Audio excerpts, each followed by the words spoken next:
The Serengeti. It's more than just an ocean of grass shimmering under the sun. It's a chessboard where life and death play out in every moment. And out here, even the cheetah's legendary speed is humbled by a troop of baboons. Even the lion's raw strength can be checked by the tenacity of a warthog. The dry season has gripped the Serengeti. Most creatures have sought shelter from the blistering heat, but not the cheetah. Hunger offers it no such luxury. I can almost feel the heat radiating off the plains as I read about it. The predator, driven by necessity, has found its ideal ambush site. Even the shimmering haze can't hide the vision of a creature that can spot prey from 5 kilometers away. And now, just 50 meters away, a solitary warthog ambles, unaware of the danger. The cheetah moves with a hunter's patience. Thick paw pads and a digitigrade stance, walking on its toes like a dancer, allow it to approach in near silence. The tall grass becomes its ally, concealing its slender frame, a ghost moving through the blinding sunlight. The gap closes, 30 meters now. The cheetah has entered its kill zone. Within this range, its legendary acceleration gives it the highest chance of success, minimizing the energy it will expend. It's a calculation as old as time itself. In just 3 seconds, the cheetah can reach a speed of 96 kilometers per hour.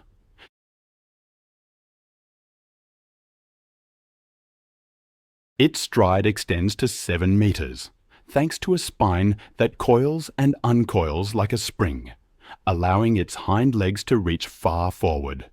Semi-retractable claws dig deep into the earth like spikes, providing absolute traction. But the warthog is no easy target. Its speed is only half that of the cheetah, around 50 kilometers per hour. However, its low center of gravity allows it to corner sharply, continuously running in a frustrating zigzag pattern. The cheetah is forced to swing its 80-centimeter long tail to maintain balance, struggling to stay glued to its prey. Then salvation appears for the warthog, an abandoned aardvark burrow. Most predators would surrender the moment the warthog retreats into the darkness. But perhaps hunger has eclipsed the cheetah's instincts. It's a high-stakes gamble, one that could cost everything. The greatest risk stems from the warthog's 25 to 50 centimeter long tusks. When retreating into a burrow, it rarely enters headfirst. Instead, it backs in, its armored head and sharp tusks facing outward, acting as a solid line of defense. At this moment, the burrow becomes an impregnable fortress. Any cheetah or lion foolish enough to stick a paw or snout into that darkness faces a penetrating gore. Many inexperienced predators have suffered torn noses or permanent blindness when attempting to breach this door of death. The warthog's upper tusks curve upwards, acting as whetstones for the lower set.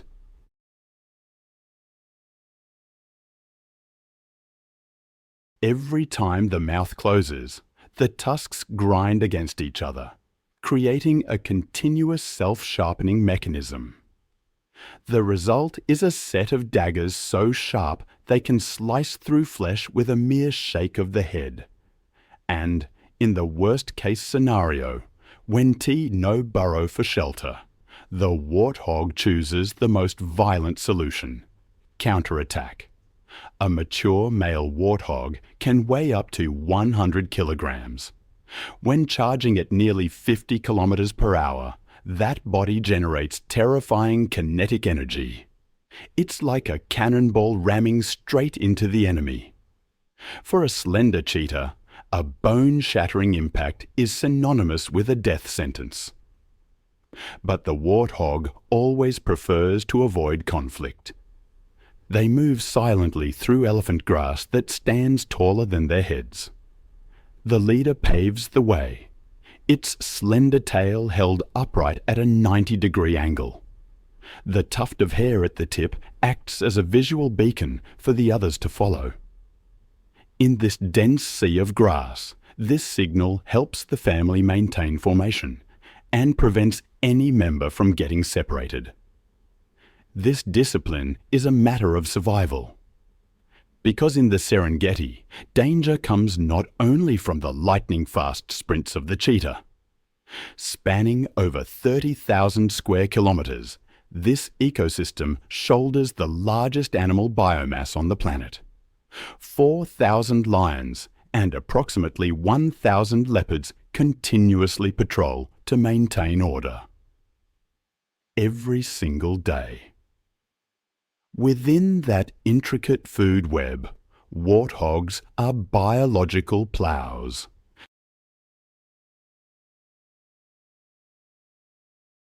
Their habit of digging for roots helps aerate the arid soil, promoting grass regeneration.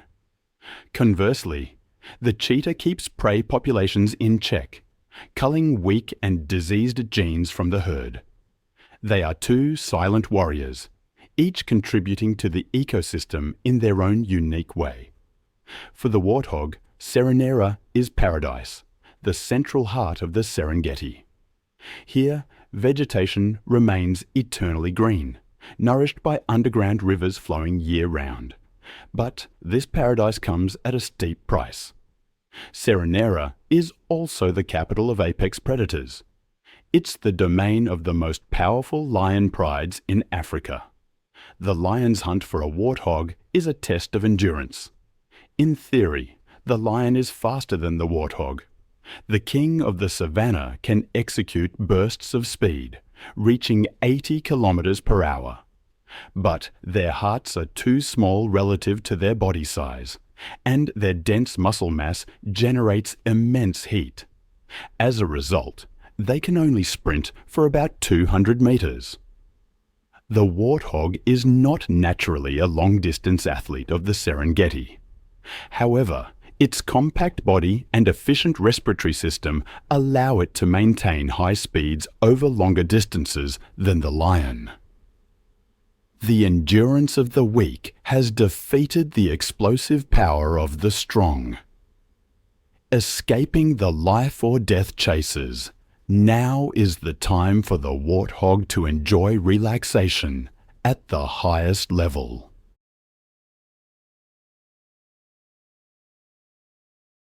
Near termite mounds or dense thickets, we encounter a scene that looks like it stepped right out of a Hollywood movie. A warthog lying flat, allowing a troop of banded mongooses to climb all over its body. This image immediately brings to mind the duo Timon and Pumbaa from the classic film The Lion King. However, in the Serengeti, this is a serious and fair biological transaction, because they live their lives in mud and burrows. I often think about the brutal realities of survival, especially in places like the Serengeti. It's a place where even a moment of relaxation can be shattered in an instant. A place where a warthog, enjoying a symbiotic cleaning, can suddenly find itself the target of a silent, patient predator. Warthogs often find themselves covered in parasites, ticks, fleas, lice, all invisible enemies. Without help, their health deteriorates rapidly. That's where the mongoose troop comes in. The warthog's body is like a mobile restaurant, a free protein-rich buffet for them. They scour every fold of skin, the ears, even the eyes, picking it clean of ticks. This relationship is so perfect that the warthog will often fall into a trance-like state of immobility, letting these tiny cleaners do their work. But as that relaxation fades, the brutal reality returns. Not far away, the Serengeti's most silent predator lies in wait, the leopard. The warthog can't see the danger lurking nearby.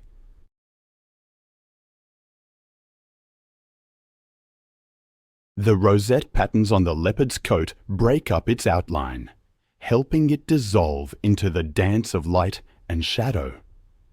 Its eyes, 7 times sharper than a human's, are locked onto the victim's jugular vein. When the gap closes to less than 5 meters, violence erupts. Unlike the cheetah, the leopard's body is a mass of fast-twitch muscle. They prioritize lightning-fast strikes to finish prey rather than engaging in long-distance chases. The hunt ends, but the leopard's meal can't begin just yet. Like the cheetah, the leopard doesn't fear the warthog's earthen burrows. To them, these represent meals that require no energy to chase down. The leopard's collarbones are partially reduced, floating clavicles allowing them to compress their shoulders and slither into the tightest spaces. But even after seeking out the most secluded, hidden spot to enjoy its meal, the leopard isn't safe.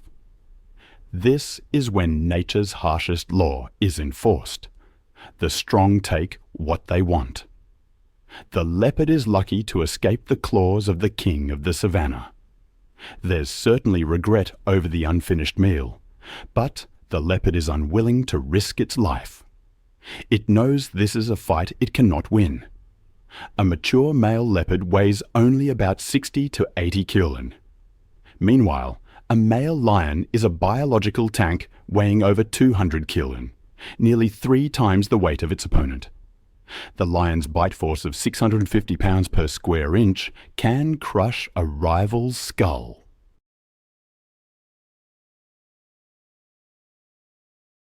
The leopard is an agile and dexterous assassin, but in the game of brute strength, the lion dominates completely.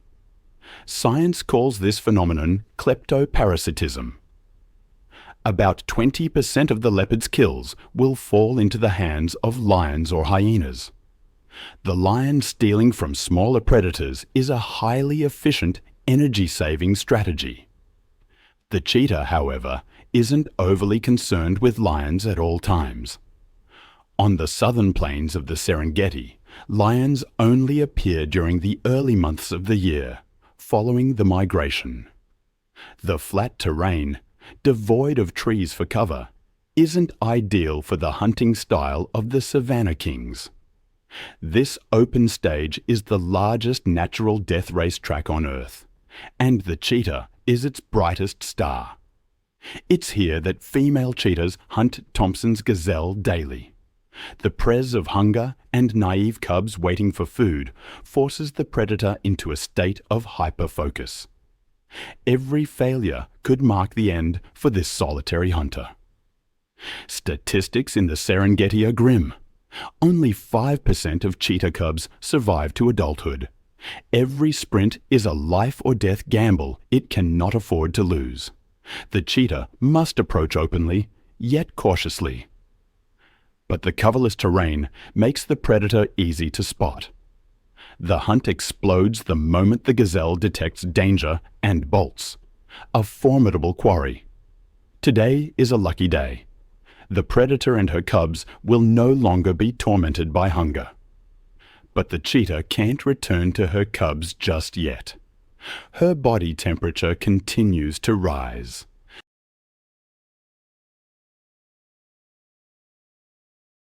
Even 20 minutes after the hunt has concluded, she is forced to rest.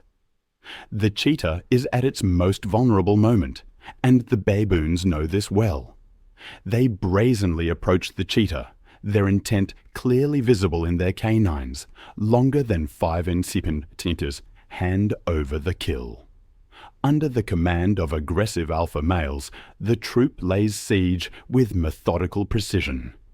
The pounding on the ground, the savage screams, and the glares of ravenous hunger form a brutal psychological assault designed to break the cheetah's will. The cheetah is utterly helpless against the ferocity of the baboon troop. The tragedy of evolutionary trade-offs becomes clearer than ever. To become the fastest creature on the planet, the cheetah had to sign a harsh contract with nature, sacrifice strength in exchange for speed. Its skeletal frame is slender and light as glass. To optimize aerodynamics, its claws are blunt, like track spikes, to grip the ground. It possesses no weapons for close-quarters combat, and its body is fragile, more vulnerable than ever. The cheetah is entirely alone and forced to calculate for the future. A single leg injury could mark the end. It is nothing less than a death sentence for a hunter reliant on speed. Most importantly, the cheetah remembers her cubs hidden nearby. If the baboons discover them, they will show no mercy. It is a calculated move to eliminate future competitive predators. Confronting baboons has never been a wise choice.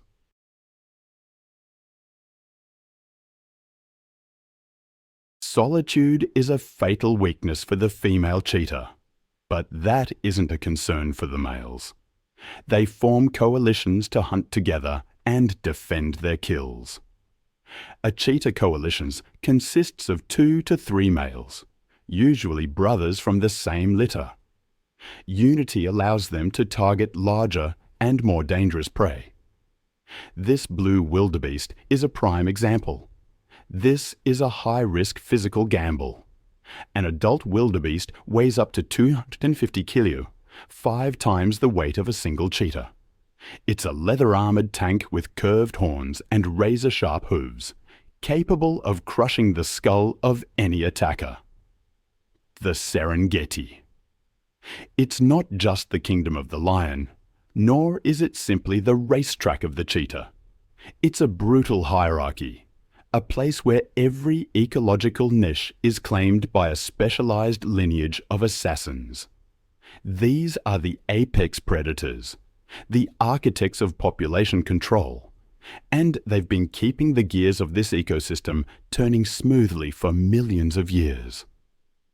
I've always been captivated by the spotted hyena, a creature so often misunderstood.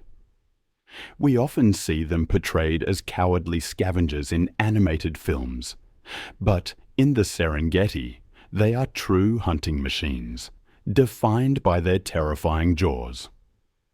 Nature has equipped the spotted hyena with a massive dome-shaped skull, anchoring dense blocks of jaw muscle. Thanks to this, their bite force can reach 100 pounds per square inch. That's stronger than both lions and leopards.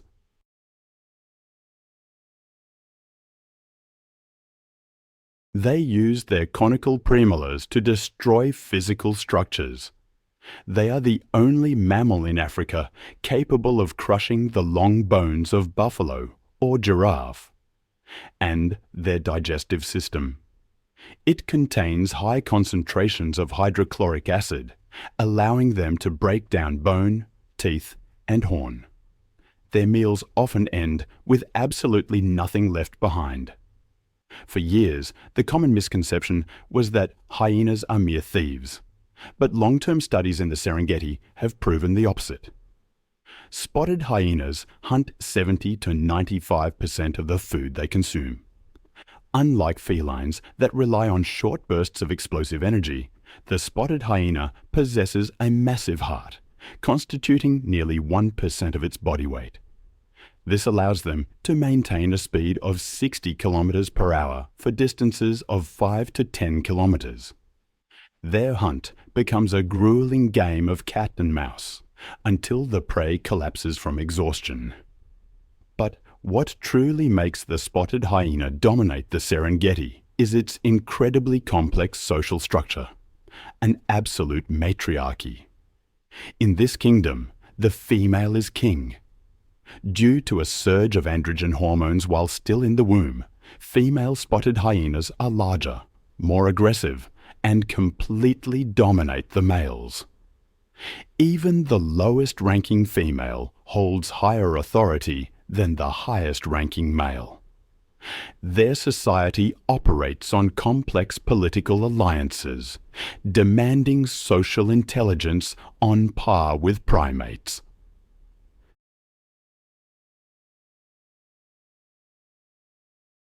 Neuroscientists have discovered that the hyena's frontal cortex, the area responsible for reasoning and problem-solving, is highly developed. They know how to coordinate attacks, recognize individuals by their calls, and hold grudges across generations. And when darkness falls, a manic laughter rings out. This isn't a laugh of joy. That signature sound is an information coding system. The pitch and frequency of the laugh reveal the individual's age, social status, and psychological state. Usually, that giggling is a sign of extreme stress, or the manic excitement of fighting over food. These peak emotions often stem from the eternal war with lions. This is the deepest feud on the savannah, driven not just by food, but by the overlapping of ecological niches. Lions kill hyenas simply to eliminate the competition. Conversely, the spotted hyena is the only species that dares to mob the king of the grasslands if they possess a numerical advantage of 4 to 1. A clan of hyenas is ready to rush in to steal a kill, or even kill lionesses and cubs. The war between the spotted queen and the main king is a bloody scale of power. It keeps the Serengeti in a state of dramatic equilibrium. Lurking on the periphery of that war for the throne is the silent figure of the African wild dog. In the Serengeti, sighting a pack of wild dogs is a rare moment. They are large predators currently classified as endangered. They wander like exiles in their own homeland.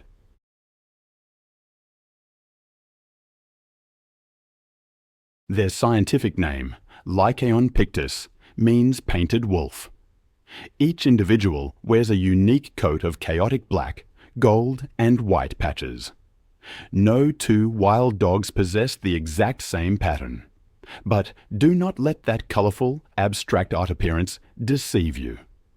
This is a disruptive camouflage design, helping them dissolve into the dappled light and shadow of the bush. They monitor their surroundings with massive, rounded ears that act as satellite dishes, receiving sound signals from afar, a masterpiece of evolutionary engineering. Noiseless they may be, but African wild dogs are the true assassins of the savannah. Lions hunt with a success rate of only about 25 to 30%, but the African wild dog succeeds up to 85% of the time. Once the pack decides to give chase, the prey's death warrant is practically signed. Discipline and endurance are the keys to their success. They enter the hunt at speeds of 60 km per hour. The entire formation maintains that velocity for an absurdly long time. They take turns leading. When one tires, another moves up to take its place, creating a relay running machine that never stops. The prey does not die from wounds, but from sheer exhaustion. And death comes very quickly. African wild dogs eat with impressive speed.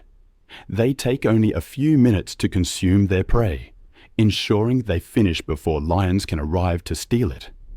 However, the brutality shown during the hunt stands in stark contrast to the incredible tenderness of their social life.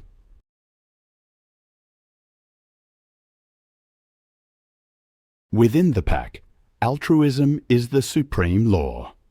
After a successful hunt, the adults will bring food back to the den, where the pups, the elderly, or the injured are waiting.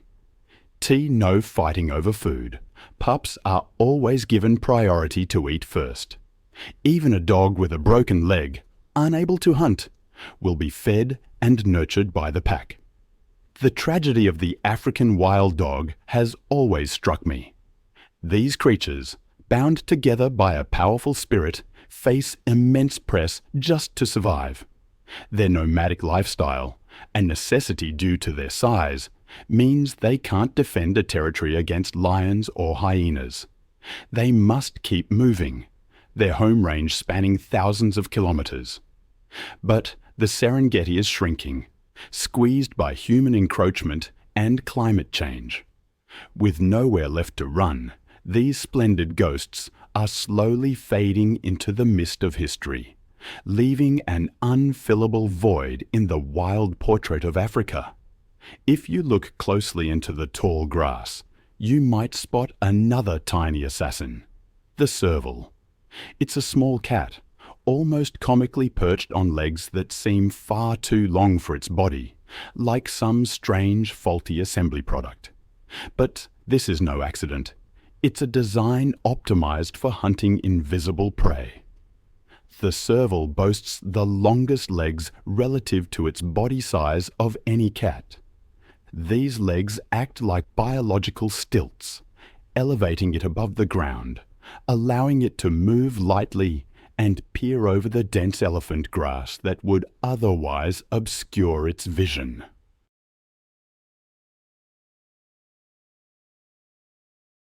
And then there are those ears. Two giant ovals that function like parabolic dishes, rotating independently 180 degrees, scanning the environment for ultrasonic frequencies, sounds imperceptible to the human ear. In the dense grass, vision is almost meaningless. The serval hunts by sound. I imagine it standing as still as a statue, ears constantly rotating and adjusting, performing audio triangulation to pinpoint the exact location of a mouse moving under the thick grass, perhaps meters away. Once the target is locked, the serval executes its signature strike. It compresses its body and launches vertically into the air, a rainbow arc jump that can reach a height of 2 to 3 meters before crashing down like an air-to-ground missile. The serval throws its entire body weight onto its front paws to deliver a stun blow to the prey. The impact force is often enough to kill or knock the rodent unconscious instantly, before it even realizes what has happened. The efficiency of this hunting machine is truly shocking. The serval achieves a kill rate of up to 50%. For every 2 attempts, one creature loses its life. This is the highest success rate among wild cats in Africa. However, competitive press in the Serengeti has forced the serval to alter its behavior in a spectacular way. By instinct, cats are nocturnal, but here the night belongs to brutal prides of lions and clans of hyenas.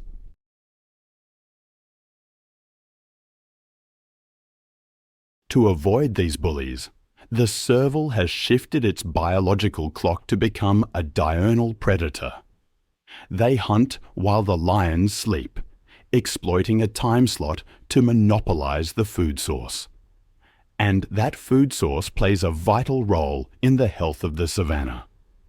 Each serval consumes thousands of mice and rodents every year. Without this pest control squad, the rodent population would explode, devastating grassroots and seeds. The Serengeti would risk losing the green in its ecological portrait. In a world of giants, small creatures like the serval need either invisible speed or insane recklessness to survive. The black-backed jackal chooses the latter. Don't let their modest size deceive you. These are not passive scavengers waiting on the sidelines of the feast. They are the most audacious street robbers of the Serengeti, daring enough to challenge death to snatch morsels of meat right from the mouth of the Lion King. This behavior is known as active kleptoparasitism. When a pride of lions is tearing into a kill, the black-backed jackal doesn't flee. On the contrary, they rush in with terrifying aggression. It's a display of cold calculation and nerves of steel. They operate in pairs or small groups, using a methodical diversionary tactic. One will run around, barking loudly, and even nipping at the lion's tail or hind legs to draw attention. When the lion turns to growl in fury, the second jackal flashes in like lightning, grabs a chunk of meat, and vanishes into the bush.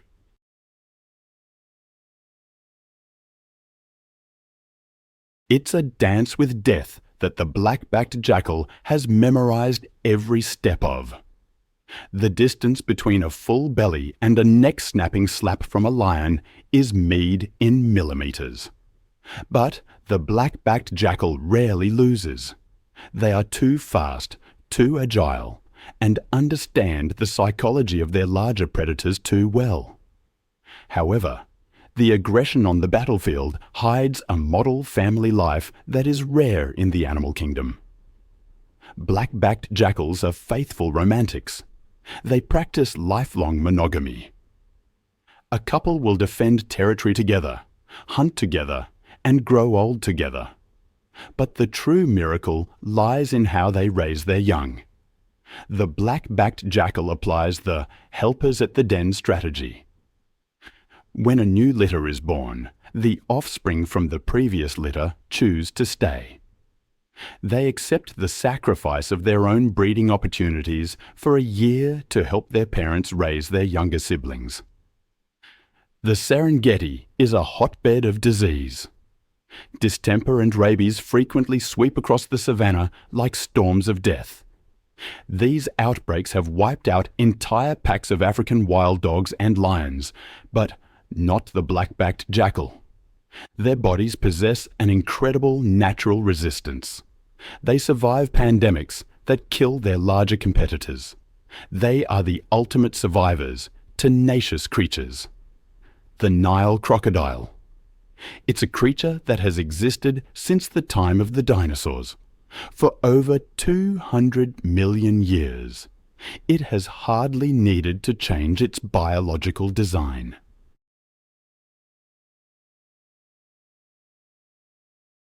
When I think about that kind of evolutionary staying power, I'm filled with a strange sense of awe.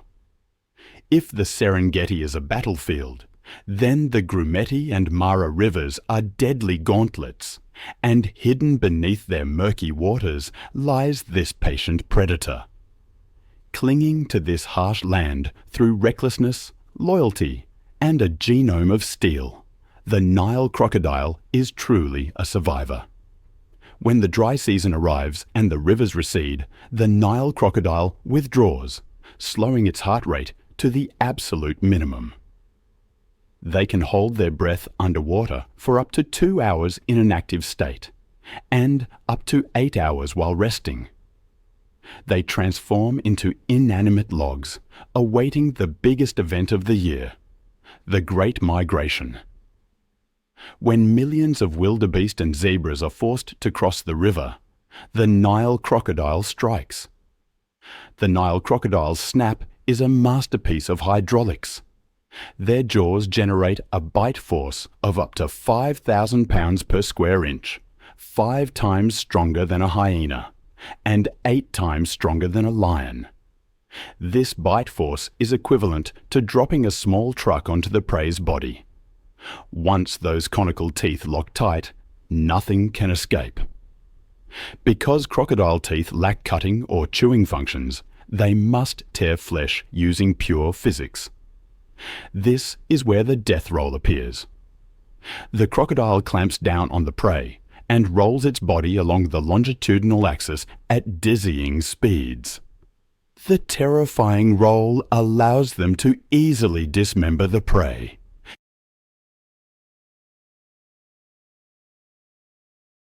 It is a horrifying spectacle, but the only effective feeding method for them.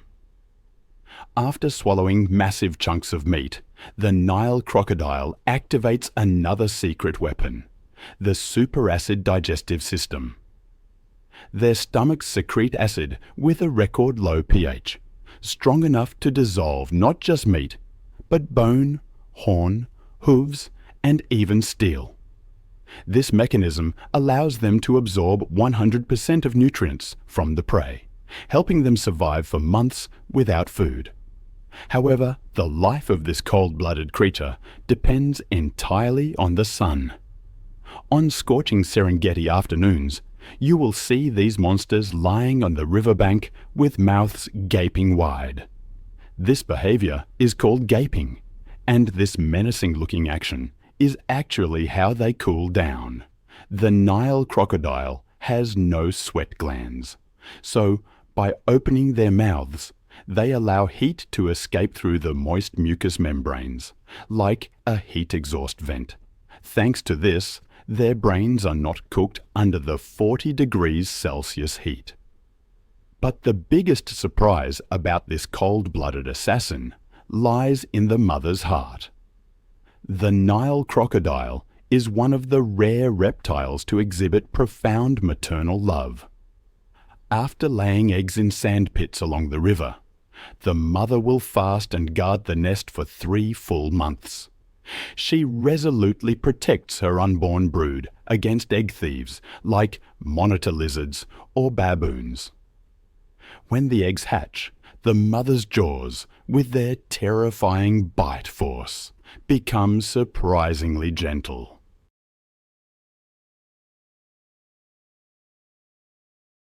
She uses those very jaws to gently scoop up each tiny hatchling and release them safely into the water. The tenderness of this monster is a beautiful paradox. It is a reminder that in the wild, brutality and love always walk side by side to sustain life. The ecological tapestry of the Serengeti is not woven by predators alone. The landscape continuously reshaped by the impact of giant grazing machines. We call them the architects. Without them, the Serengeti ecosystem we know today would collapse, vanishing beneath impenetrable thorny thickets. The African bush elephant is one of them. They survive in the Serengeti without the need for fangs or claws. Standing 4 meters tall and weighing up to 6 tons, they are massive living walls. Even the fiercest predators must tread carefully before such a colossal stature. The African bush elephant holds a critical role in the Serengeti ecosystem. Scientists call them a keystone species. If elephants were removed, the Serengeti would collapse. The reason is that they are brilliant landscape architects. To maintain that massive muscle mass, an adult elephant must consume up to 300 kilos of vegetation daily. In the process of eating, they act as heavy demolition machines. They topple trees, snap large branches, and trample thickets. By preventing vegetation from growing too dense, the African bush elephant stops the savannah from turning into a closed forest. They tear open spaces, allowing sunlight to reach the ground so grass can grow.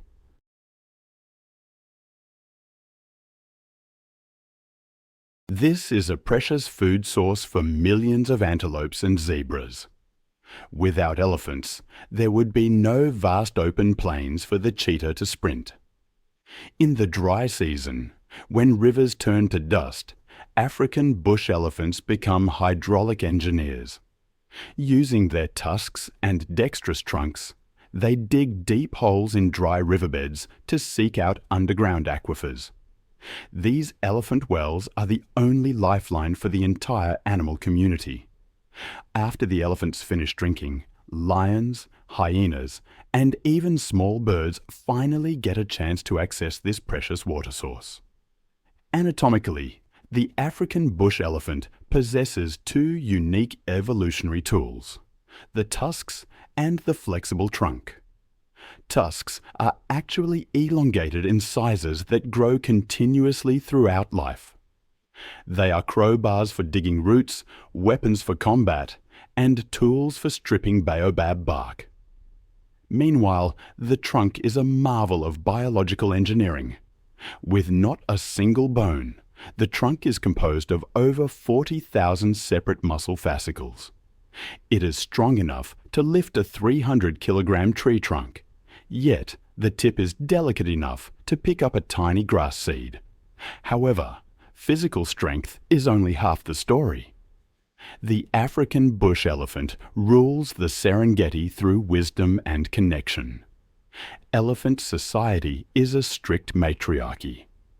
The herd is led by the oldest female, the matriarch. She is not the strongest, but she is the living library of the herd.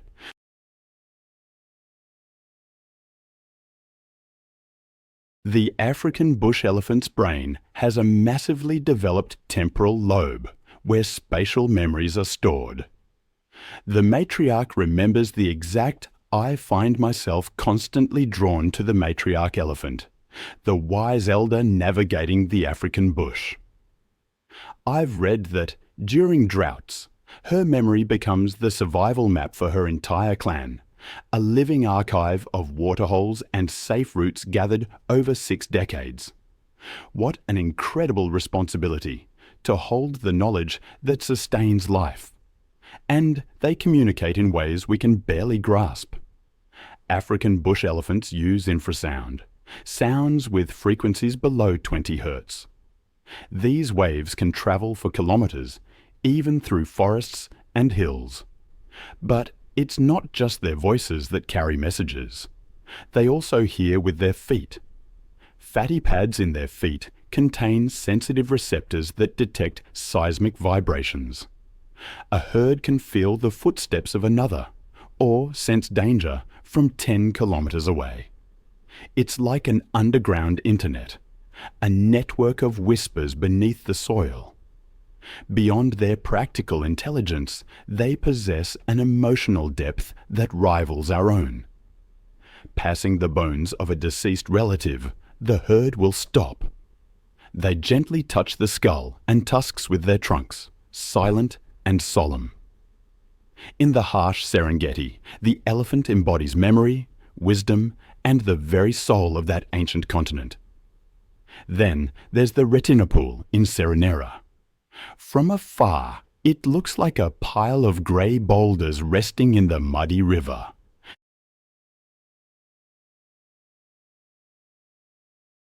But as you get closer, the stench and guttural growls reveal the truth. Hundreds of hippos packed together, creating what's known as hippo soup. The hippopotamus is often misunderstood. They appear rotund and slow, even comical.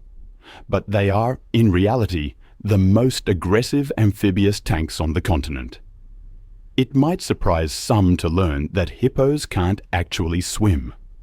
Their bones are too dense, causing them to sink. Instead, they gallop along the riverbed, moving like astronauts in a low-gravity environment. The water's buoyancy allows them to execute graceful bounds, despite weighing up to 3 tons. Their dependence on water comes from their sensitive skin. Under the African sun, their skin would crack and dehydrate quickly. To cope, they have a unique natural sunscreen. If you look closely, you'll see red, blood-like droplets oozing from their skin. This is blood sweat, a mucus secretion containing acidic pigments. It acts as both a sunscreen and a powerful antiseptic, protecting them from infection in murky waters. But the true danger of the hippo lies in its mouth. At Retina Pool, you'll often see them opening their mouths wide, a threat display. A hippo can open its jaws to 150 degrees, revealing canines that are up to 50 centimeters long, sharp as razors. It's a final warning. If ignored, the hippo will attack with a bite force that can snap a crocodile in two. They are, without a doubt, the deadliest large mammal in Africa.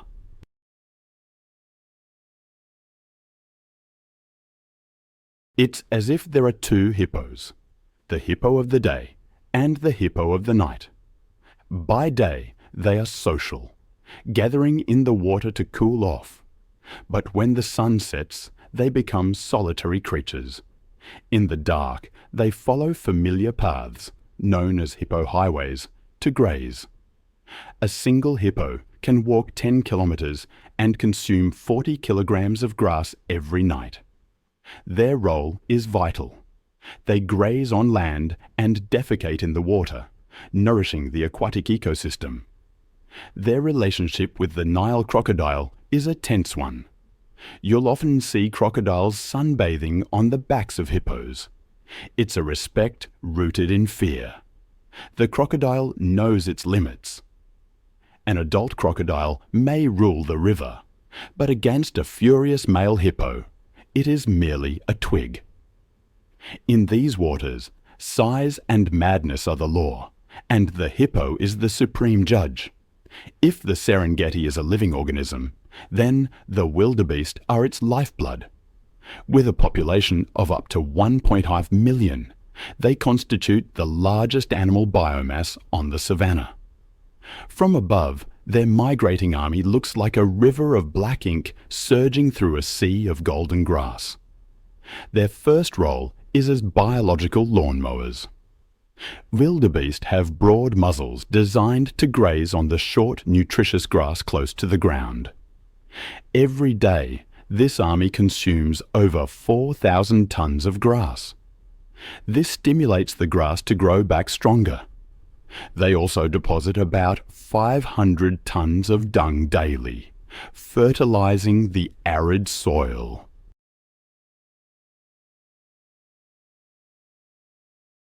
Without the wildebeest, the Serengeti grasslands would become overgrown and dry, shattering the food chain. But the true miracle of this creature lies in its swarm intelligence. The wildebeest has no leader. They operate as a superorganism. Every movement is based on crowd consensus and the instinct to seek rain. They can smell moisture in young grass from 50 kilometers away. When one starts running toward the rain, millions follow. This chaotic movement is a survival algorithm. In a crowd of millions, the probability of any one individual being eaten by a lion drops to almost zero. It's a mathematical miracle, really. On the mineral-rich volcanic plains, every February, nearly 500,000 wildebeest calves are born within 3 weeks. That's something like 8,000 births a day. It's a survival strategy, this predator saturation. Suddenly, the savannah is flooded with easy prey. Lions, leopards, hyenas, wild dogs, they eat until they're bursting. But they simply can't consume such a colossal number of calves in such a short time. The result is that most of the new generation survives the most dangerous phase of their lives. And these calves, biological marvels, genetically programmed to flee from the moment of birth. A newborn wildebeest can stand within 7 minutes, and after 20, it can run with the herd at a steady pace. The wildebeest, in a way, has won the game of evolution, transforming individual weakness into the immortal strength of the collective.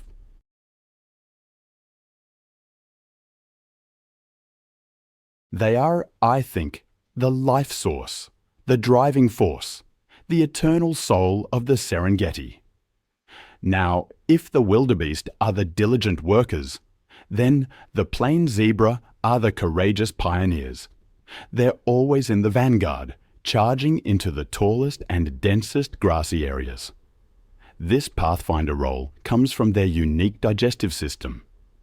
Unlike the wildebeest, which require young grass, the zebra is a hindgut fermenter. Their stomachs are designed to process old, tough, nutrient-poor grasses.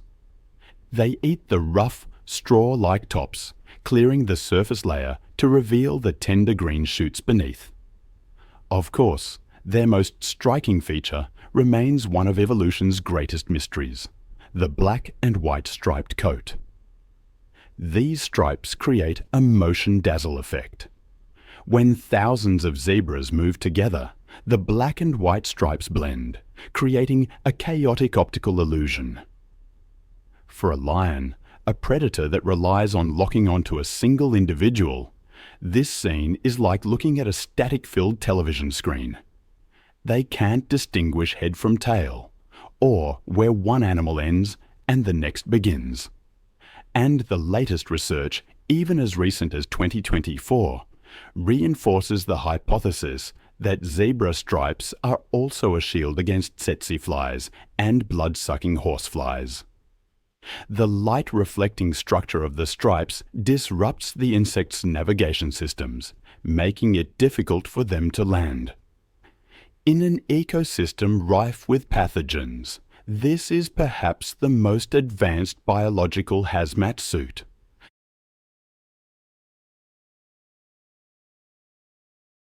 But beneath that uniform exterior lies a tight and disciplined social structure. Plain zebras don't live in a disorganized mob. They live in harems consisting of a dominant male, several females, and their foals. When pursued by lions, the male often runs at the rear or breaks away to distract the enemy so his family can escape. His weapon is the legendary rear kick. A zebra's kick can generate an impact force of nearly 3,000 pounds per square inch, strong enough to shatter a lion's jaw or break a hyena's ribs. Their vigilance is evident even in sleep. Thanks to the stay apparatus mechanism in their legs, they can sleep standing up without expending energy to maintain muscle balance. This posture allows them to switch from sleep to a full sprint in a split second if an alarm sounds. And to optimize defense, the plain zebra has established a strategic alliance with the ostrich. It's a perfect fusion of senses. The zebra has extremely sensitive smell and hearing, but limited low-level vision. Conversely, the ostrich has large, keen eyes and a height advantage, acting as a mobile observation tower, but a poor sense of smell. When together, they form a comprehensive early warning radar system. If the ostrich starts running, the zebra follows without asking questions. If the zebra stops to sniff the wind and looks anxious, the ostrich immediately goes on high alert. This interspecies cooperation makes them the toughest targets for any predator seeking the element of surprise.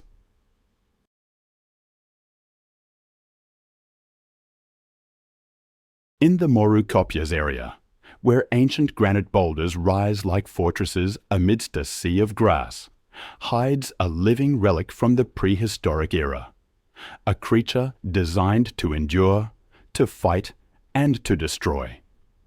That is the black rhinoceros. Though a more accurate name, I think, describing its true biological function, is the hooked-lip rhinoceros. This pointed, flexible upper lip is a marvel of evolution. It acts like a prehensile finger, allowing the black rhinoceros to perform surgical operations on thorny bushes.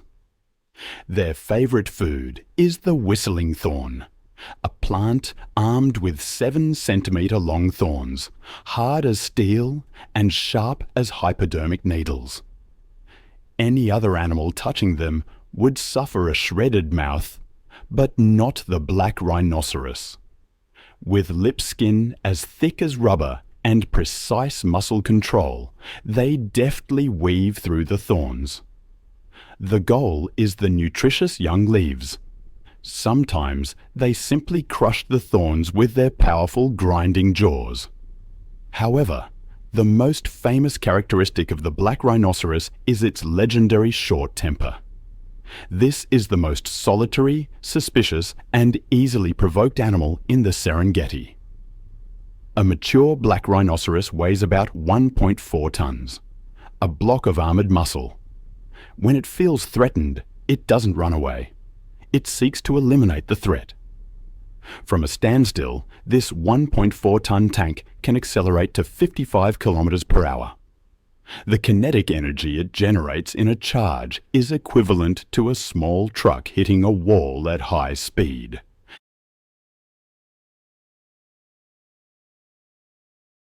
Lions or buffalo standing in its path will be tossed aside or punctured by the front horn, made of solid keratin. This aggressive nature stems from the black rhinoceros's eyes. Their vision is only effective within 30 meters. To them, the visual world is a collection of blurry, threatening shapes. They can't clearly distinguish whether the shadow ahead is a tree, a lion, or a vehicle. Therefore, they often launch a preemptive strike. Aggression, in reality, is a defense mechanism born of fear. To compensate for poor eyesight, the black rhinoceros has exceptional hearing and smell. The black rhinoceros sees the world through smell. It's a thought that stayed with me long after I first encountered it. They construct a complex olfactory map of borders, rivals, and potential mates, all through scent. In the Serengeti, Moru-Kopjes is the last stronghold of these magnificent creatures. The rugged, rocky terrain offers cover and water, helping them stay hidden from poachers. To me, the black rhinoceros is a symbol of ancient tenacity, a reminder that this land has no room for weakness. But the embodiment of pure rage in the Serengeti, that has to be the African buffalo. Professional hunters call them the Black Death, or the Widow Maker. Their defining weapon is a massive set of horns, curved like two hooks. The most terrifying feature, though, lies at the base of those horns, in what's known as the boss.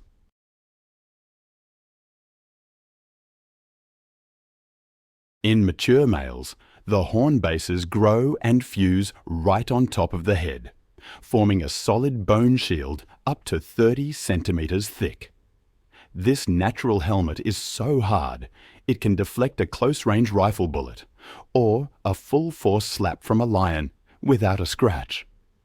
When the African buffalo attacks, they use the boss like a sledgehammer to fracture the opponent's ribs. Then, the sharp tips of the horns hook and toss the opponent into the air. The society of the African buffalo in the Serengeti is divided into two opposing worlds. First, there are the breeding herds, which can number up to 500 or even 1,000 individuals. This is a mobile fortress, operated by crowd intelligence. Scientists have discovered their strange voting mechanism. When resting, adult females will lie facing the direction they want to go next. The direction receiving the most votes becomes the herd's path. This consensus helps them find the best pastures and safest water sources with astonishing accuracy. Then there's the group of outcasts, the Dagger boys. These are old males, past their prime, defeated and expelled from the herd by younger males. No longer protected by the herd, they cluster in small groups of 3 to 4, wallowing in mud to cool off and treat parasites. But don't underestimate them. Dagger boys are the most dangerous individuals. They are ready to launch a preemptive strike against anything invading their personal space, be it a lion or a human.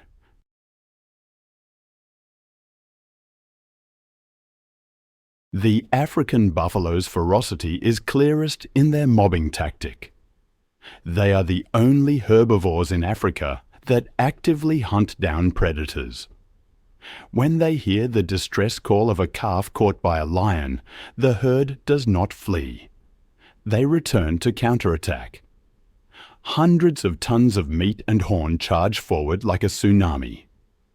They surround the lions, cutting off escape routes and driving the king of the savannah up a tree, or trampling them under hooves. In the Serengeti, lions kill buffalo for food, but buffalo kill lions out of what seems to be hatred. If you ever have the chance to face a buffalo, you will experience the stare. They stop eating, lift their heads, wet nostrils flaring, to smell your fear. black eyes look down the length of their nose, locked onto you with cold contempt. They are calculating distance, assessing the threat, and weighing whether to turn you into part of the Serengeti dust. In that moment, you understand why no animal, including humans, wants to mess with the Black Death. Then there's the Maasai giraffe, towering at a height of 5.5 meters, the equivalent of a 2-story building. They are the tallest animal on the planet, the living watchtowers of the Serengeti. They are distinguished by dark brown spots with jagged edges, resembling grape or oak leaves.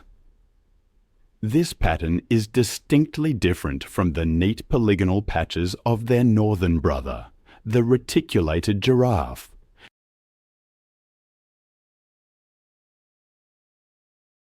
The Maasai giraffe's greatest physical challenge is pumping blood to a brain located 2.5 meters vertically above the heart.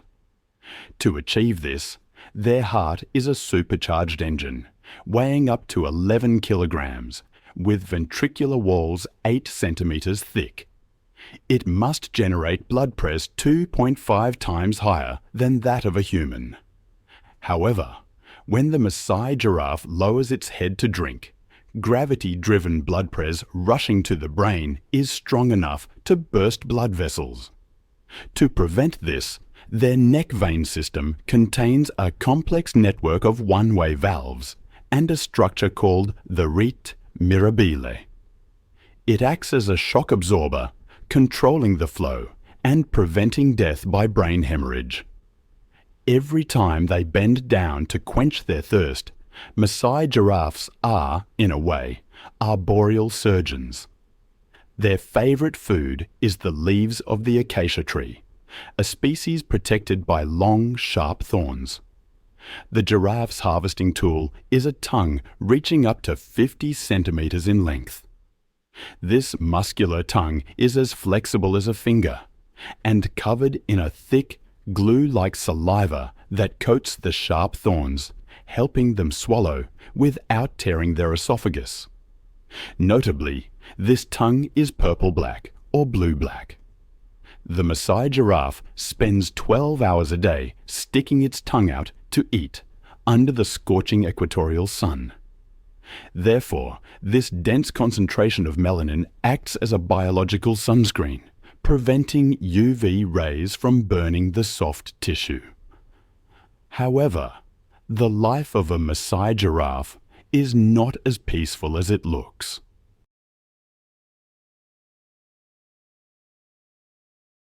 Males often engage in brutal battles called necking. Two males stand parallel, swinging their 2-meter-long necks like demolition cranes.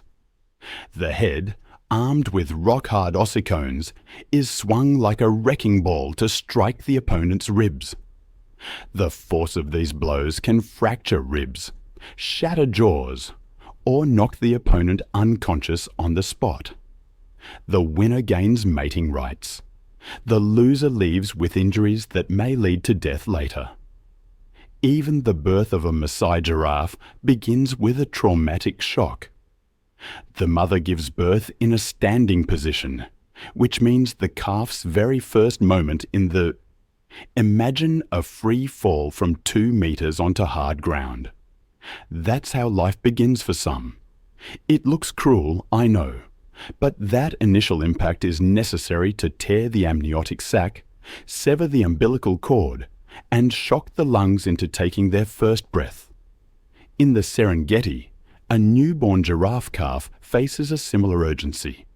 It must stand and run within 30 minutes, or it becomes a meal for the lions or hyenas that are always lurking nearby.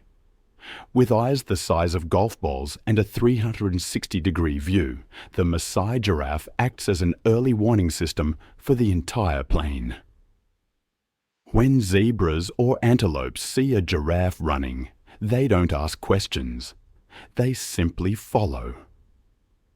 This trust in a living watchtower is one of the most fundamental rules of survival in the Serengeti.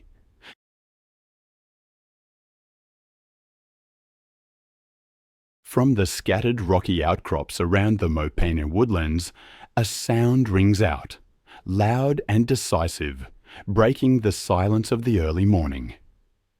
It's the call of the Cape baboon, one of the largest, smartest, and most socially organized primates in southern Africa. They start their day with confidence and commotion, as if this land is their well-known domain, where every step has already been mapped out in their minds. In the Luangwa Valley, chacma baboons are commonly found around rocky highlands, forest edges, and buffer zones near the river. Adult males can weigh up to 40 kilograms and over 1.2 meters in length, nearly 3 times the average weight of a female. Their fur ranges from brownish grey to ash grey, sometimes with a thicker mane around the neck, helping them blend easily into the dusty red terrain, rocky outcrops, and short grasslands. They live in troops ranging from 20 to 80 individuals, led by a dominant male who guides movement, offers protection, and maintains order. This social structure is highly flexible, held together through behaviours like grooming, food sharing, and caring for the young. These strong social bonds not only help the troop stay united when faced with predators, but also foster a community with a remarkable capacity for learning and adaptation.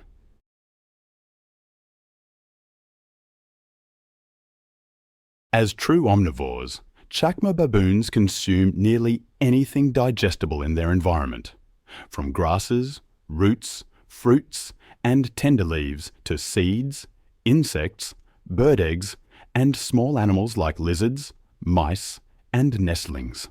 Their flexibility in food choices is one of the key factors that allows them to thrive across a wide range of habitats, from open woodlands to semi-deserts, and even mountainous regions. In central Luangwa, they often track the seasonal changes of available resources, especially fruiting trees along the Luangwa River or near wetlands during the rainy season. When the dry season arrives, baboon troops retreat to higher ground areas with clear vantage points and rugged terrain that help them steer clear of predators like leopards. Though they are prey animals, chacma baboons have been observed coordinating group responses for defense, especially when their young are under threat. Cape baboons use more than 30 distinct vocalizations, combined with facial expressions and body postures, to signal warnings, coordinate movement, or express emotion within the troop. Behavioral studies by the Wildlife Conservation Society during the 2023 to 2024 period confirmed that the body language of chacma baboons can shift depending on social context, terrain, and the relationships between individuals in the group. Their communication abilities are considered among the most complex of any non-human primate species.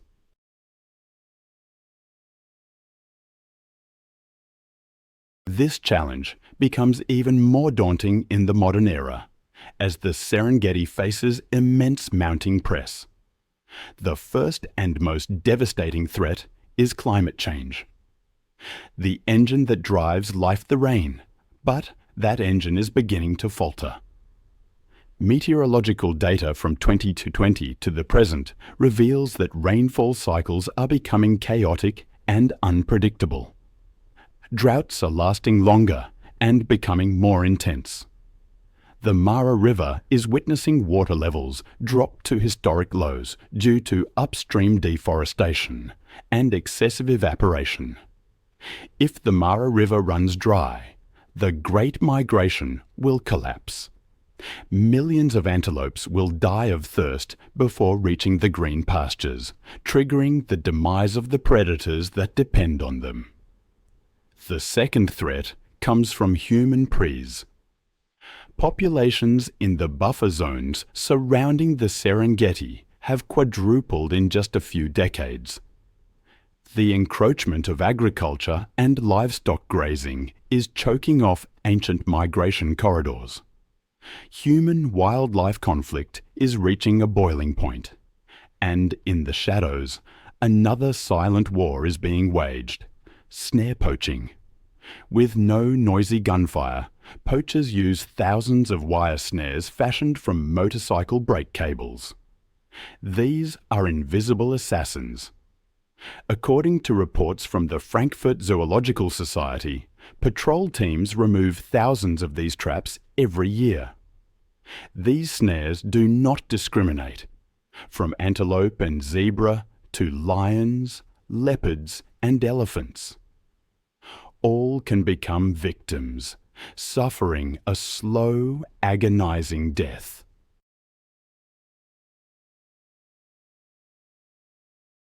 The Serengeti is no longer an isolated island of creation.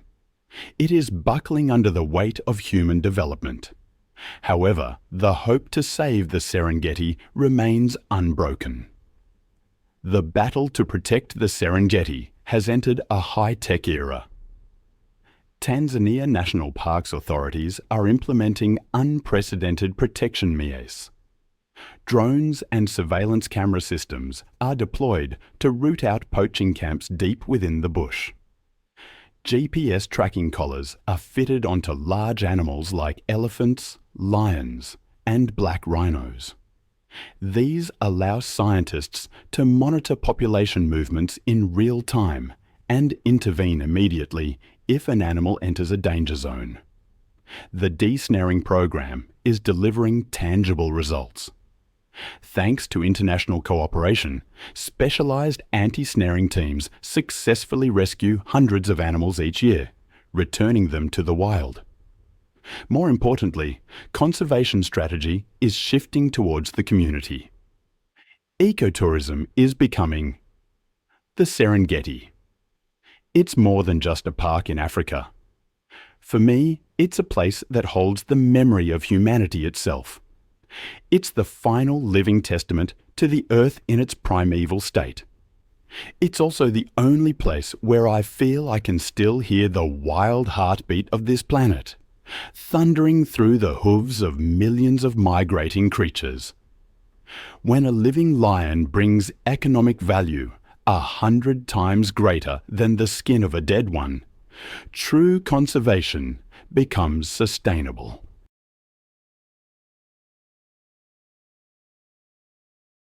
I've seen how this becomes a primary source of income for local people, transforming them from potential poachers into the most ardent guardians of the land.